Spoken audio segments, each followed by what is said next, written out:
What is up, everybody? Behind me, if any of you recognize this bad boy, it's one of the old school Donahue trailers. For those of you that don't know, back in the day, they did not have corn planters that folded up to go down the road like all the fancy smancy stuff we got today.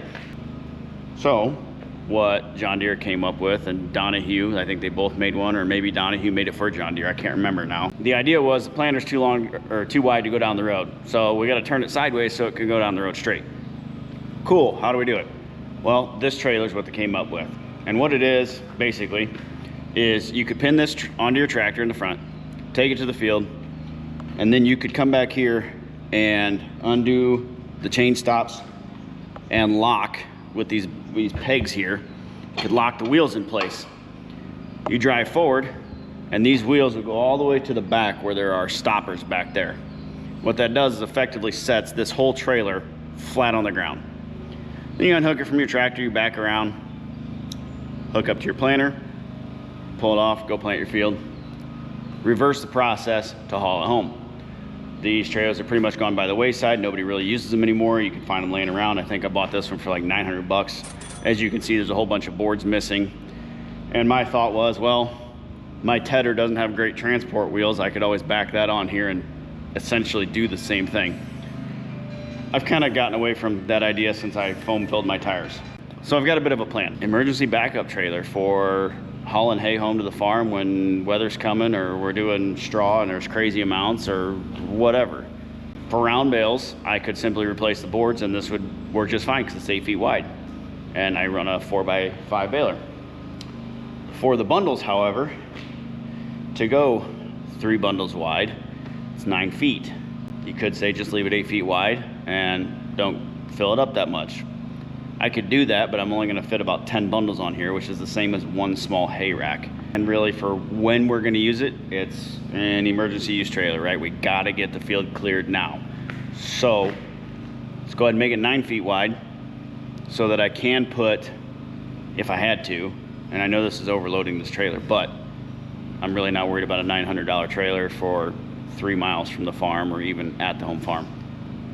We could put 16 bundles or 336 bales on this trailer and get it moved. Let's put some wood on it to make it complete.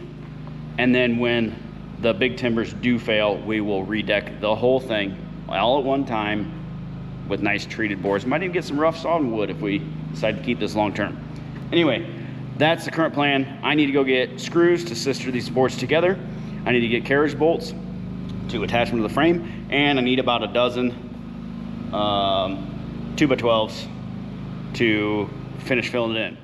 All right, got our boards, 2x12s to fit into our holes. The spaces are like exactly 8 feet, so you actually need just like 1/8 of an inch shorter, because angle iron, if you've ever dealt with it, it's not just straight down, straight over. There's actually a little bit of a curve down in there. Let's see if I can get a view of that for you. Like right down here, this is not a 90-degree angle. There's actually a little bit of a curve there. So your boards don't always sit flat if you cut them full length. So I'm gonna cut them 1/8 inch short of 8 feet. Most of these boards from the lumberyard are just a touch over 8 feet. So we're gonna knock the edge off of them, make them the right length, and then we'll worry about drilling some holes and bolting them down.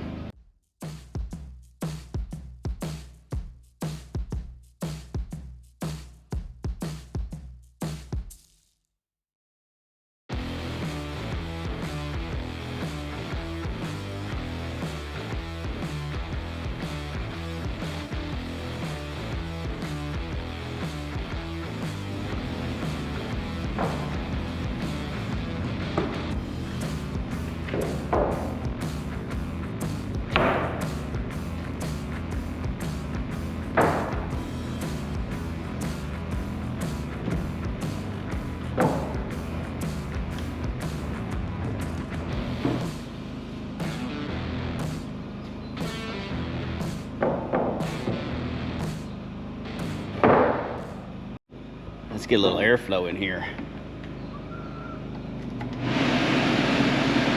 Yeah, baby. Ooh, that's nice. It's real nice.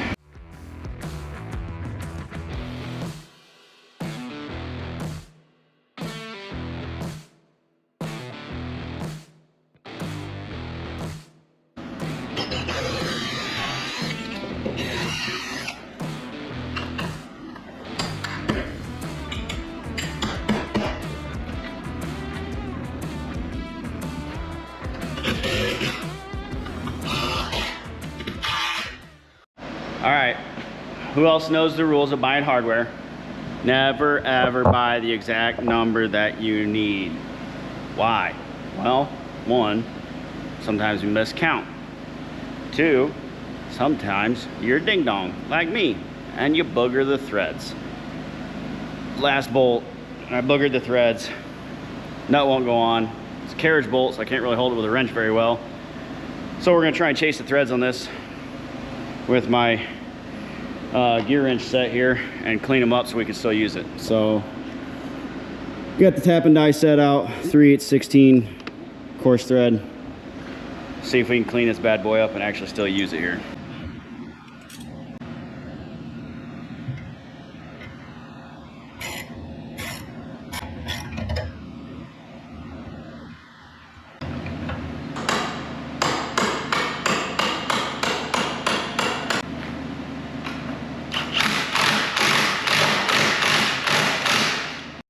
Okay, last things last, right? Like first things first, last things last.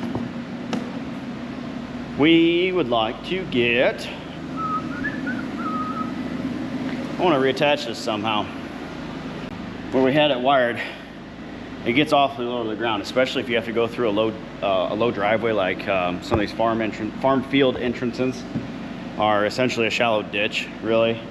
I have ripped this off the back before. I prefer to not do that again, so I'm gonna try and figure out some sort of maybe 2x4 mounting that I can do on the back here to have that displayed properly, so we've got our safety things on. Very simple solution. We'll see how well it holds up. I did find some 4-inch long screws, so I ran them in from the side of the board that way, about 4 of them, and then I took some thicker screws and angle screwed them in that way. So it's pretty decent. I don't know, we'll see how it does bouncing up and down the road and everything, but at least it's on there. I'd rather have it on there than not. If it breaks off, we'll deal with it. Introducing the Blue Collar Trailer. It's not here to win any beauty contests, it's here to work. And it's a little mismatch, but you know, it's complete. It'll hold bales, it'll roll down the road. It's got, well, I've hauled one load on this, so they're not brand new anymore, but the tires are almost brand new. They were one load ago. So we got good heavy duty tires on it, we got good boards on it, we got hitch, we got a truck to pull it. Hopefully it comes in handy. Straw season's gonna get crazy. I think right now we're projecting 20,000 bales of straw, small square bales in bundles. With the gooseneck setups that we've been running and the guys that I have driving them, we can haul about 1,000 bales, a little over 1,000 bales in one trip, 2 trucks. This trailer would push us up to a little over 1,300 per round trip. That'd be 3 trucks with trailers going down the road. And so that's a lot of trips, a lot of trips. So yeah, hopefully this trailer will help us get out of the field a bit faster this year. Super fancy. Anyway guys, I hope you like this build. If you do, click subscribe, leave me a comment. I think I'm forgetting to say hit like. Yeah, like, comment, subscribe. And we'll talk to you on the next one. God bless you. Have a good day.